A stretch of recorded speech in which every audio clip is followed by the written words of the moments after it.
Hello friends, how are you? Okay, you are fine, I am very fine.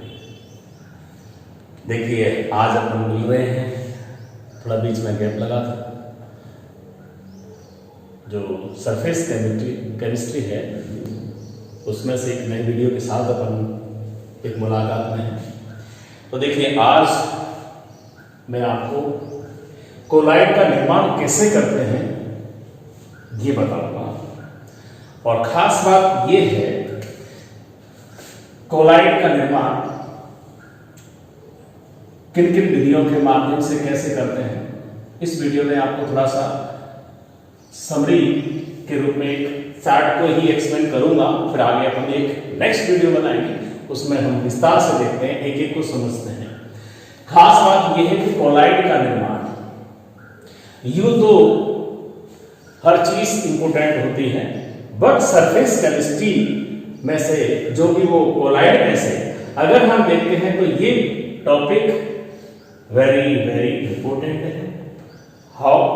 Because चाहे तो वो कोई academic examination हो या एनी कॉम्पिटिटिव एग्जाम्स हो, दैट इज आईआईटी हो या फिर कोई भी मेडिकल टेस्ट, नीट एक्सेट्रा, कोई भी हो, एकेडमिक और कॉम्पिटिटिव एग्जाम्स के लिए ये टॉपिक काफी इंपोर्टेंट है। इसमें से 99% पॉसिबिलिटी होती है कहीं से क्वेश्चन से राइज होता है, बहुत अच्छा होता है, तो प्लीज ध्यान से सुनना। देखिए कोलाइड का निर्माण आप अच्छी तरह से जानते हैं कि कोलाइड का जो कणों का साइज है वो साइज किस रेंज का होता है। हम पढ़ते हैं कि 1 से 1000 नैनोमीटर के रेंज का होना चाहिए कोलाइड साइज पार्टिकल। इसका मतलब जब जिस पदार्थ का हम कोलाइड विलयन बनाना चाहते हैं उस पदार्थ के कणों का आकार या तो कोलाइडिक कणों से बहुत बड़ा है या कोलाइडिक कण से बहुत छोटा है। ऐसी परिस्थिति में हम उसे कोलाइड बनाने के लिए उसके कण को उसके रेंज में लाते हैं, कोलाइड बनाते हैं। तो इसी और खास बात एक, इससे पहले हमने वीडियोस में वर्गीकरण में पढ़ा है कि कोलाइड माध्यम के प्रति अंतःक्रिया के आधार पर ये 2 प्रकार के होते हैं। एक द्रवरागी कोलाइड, मैंने प्रेम से यहां द्रव प्रेमी लिख दिया है, और इसका अर्थ होता है प्रेमी है, अर्थात इसमें परिक्षेपण माध्यम और परिक्षेप्य प्रावस्था दोनों के मध्य जो अंतःक्रिया होती है वो किस प्रकार की होती है? आकर्षण की होती है। और जब आकर्षण की अंतःक्रिया होती है तो इस प्रकार के कोलाइड का निर्माण करना बहुत आसान है। अर्थात इस प्रकार के कोलाइड को, अर्थात द्रवरागी कोलाइड का निर्माण करने के लिए हमें किसी विशिष्ट विधियों की, विशिष्ट तकनीकों की कोई आवश्यकता नहीं है। अर्थात आगे देखें, इसके विपरीत जो द्रवरागी कोलाइड होता है, आप समझ रहे होंगे कि जब यहां परिक्षेपण माध्यम और परिक्षेप्य प्रावस्था के कणों के मध्य कौन सी अंतःक्रिया है? आकर्षण की। तो यहां क्या होगा? उसका उल्टा होगा। अर्थात यहां दोनों के मध्य आकर्षण तो होता नहीं है, वो एक दूसरे से दूर भागते हैं, अर्थात प्रतिकर्षण की अंतःक्रिया होती है। इस प्रकार हमें कोलाइड बनाना है तो इनके मध्य आकर्षण करना है, प्रतिकर्षण को हटाना है, और प्रतिकर्षण को हटाना, नष्ट करना यूं ही आसान नहीं होता है। तो हमें इसको नष्ट करके किसको फॉलो करना है? आकर्षण को। कोलाइड बनाना है, हम बनाने की बात कर रहे हैं, निर्माण की बात कर रहे हैं। तो आप समझ रहे होंगे कि द्रवरागी कोलाइड का निर्माण करना यूं आसान नहीं होता, अर्थात कठिन है, और कठिन है तो निर्माण तो करेंगे। इसीलिए द्रवरागी कोलाइड का निर्माण करने के लिए हमको भिन्न भिन्न विधियों का प्रयोग करना पड़ता है। इसीलिए जो विधियों के बारे में हम कोलाइड निर्माण के लिए पढ़ेंगे वो सिर्फ और सिर्फ द्रवरागी कोलाइड का निर्माण कैसे करते हैं उसी की विधियों के बारे में ही सारा अपना है। अर्थात इसके लिए कोई निर्माण की विधियों के बारे में कोई ऐसी बात नहीं आती, ऐसी कोई ठीक है, क्वेश्चन पुट अप होने की पॉसिबिलिटी नहीं है। आगे अब अपन आता है मुख्य बात पर। तो निर्माण यहां से स्टार्ट होने वाला है। जो निर्माण करते हैं, मैंने कहा कि यदि कोलाइड बनाना चाहते हैं, उसके पदार्थों के कण का आकार या तो छोटा होगा या बड़ा होगा। यदि उस पदार्थ के कण का आकार बड़ा है, कोलाइड साइज से बड़ा आकार है, लार्जर है, तो उसको हम क्या करेंगे, छोटे छोटे टुकड़े करेंगे। इस तरह से, इस प्रकार से टुकड़े किए जाएंगे जिससे कि कोलाइडी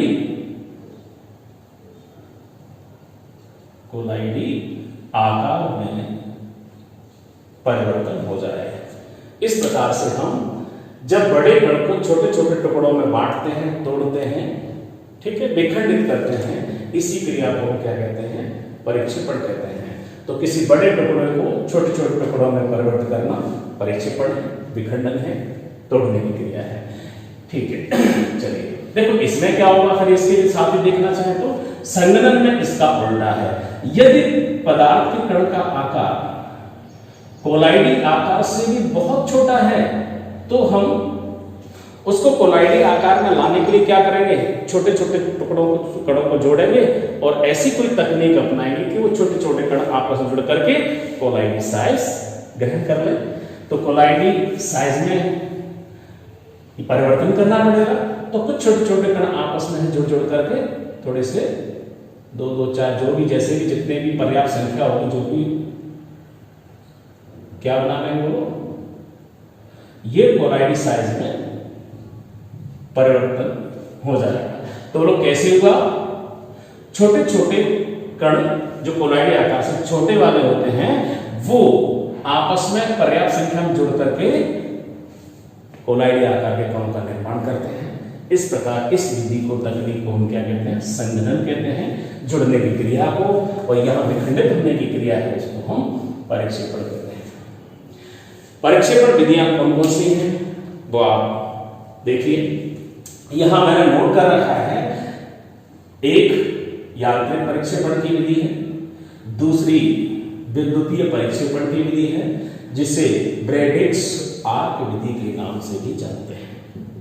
तीसरी पेप्टीकरण विधि होती है।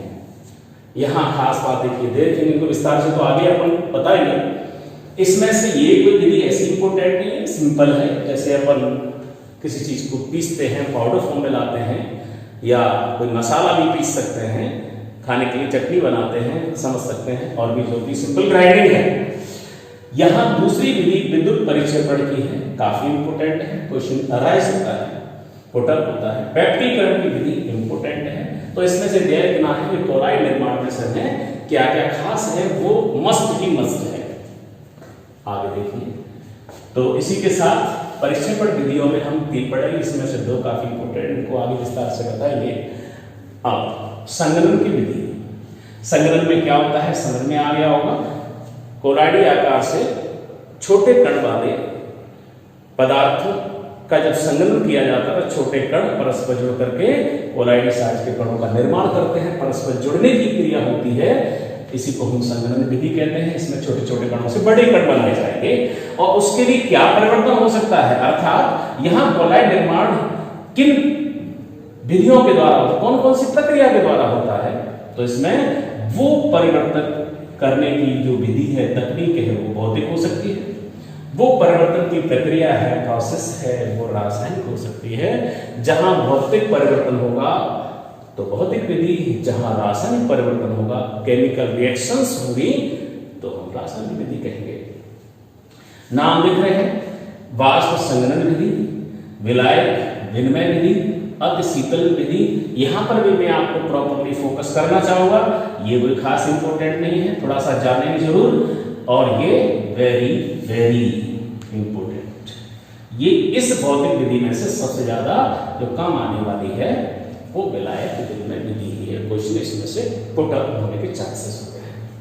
नेक्स्ट, रासायनिक विधि में, इसमें देखिए नाम जानते हैं, यदि ऑक्सीकरण अभिक्रिया के द्वारा अगर कोलाइड का निर्माण हो, किसका निर्माण हो रहा है,